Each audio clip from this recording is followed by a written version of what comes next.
Arizona, and I'm also a sports reporter for the Daily Wildcat. Awesome. So let's just hop right into it.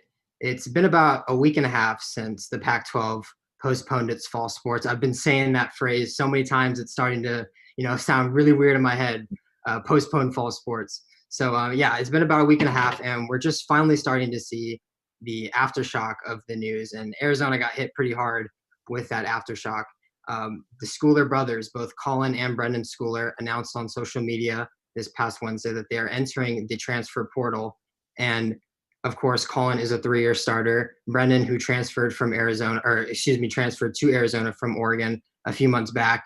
The Schooler brother era is over before it even started. So, I mean, Ryan, I don't even think I can put into words how big of a loss this is for Arizona to lose Colin Schooler. I mean, how do you see Arizona rebounding from this? I mean, it's gonna be tough. The defense last year struggled as it is, losing 6 out of the 12 games, giving up 40 or more points, and along with Tony Fields, the defense is they're gonna have to rely on a lot of young players to get some reps in there. Yeah, I mean, I remember at the beginning or when we were prepping for the show a few days ago, we wanted to talk about how Tony Fields leaving was going to be a big loss for Arizona. And that conversation was most likely going to end with us saying that Colin Schooler was going to need to carry the entire load. But now he's gone too. So, I mean, the whole at inside linebacker is just huge now. I mean, I'm looking at this depth chart right now, and Anthony Pandy, Kylan Wilborn, Jalen Harris, Darian Clark, Eddie Sayamahu, Kaneba Watson, and Derek Morning. Now, that's a pretty solid linebacker core. There's just one issue, is that there's only one of them that can play inside linebacker, and that's Anthony Pandy. All these other guys are outside linebackers, the pass rushers. So it's going to be a lot of plug and play for sure at that linebacker position.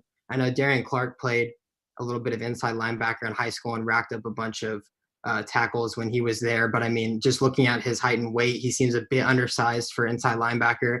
Eddie Sayamahu, on the other hand, seems to kind of fit that role of an inside linebacker a little bit more. He played safety in high school. He's also pretty big as well. He's 6'3", 235. So he's pretty familiar with playing in open space, and I think he has the size to be able to do that. But the fact of the matter is that it's going to be a lot of plug and play at both the linebacker position and the safety position, because, I mean, you can even make the argument that you can move a safety down into linebacker, but, I mean, Arizona doesn't really have the depth chart or the facilities to do that either. So, I mean, they're just incredibly thin at both linebacker and safety. It's going to be a real interesting thing to see on next season. But I do think no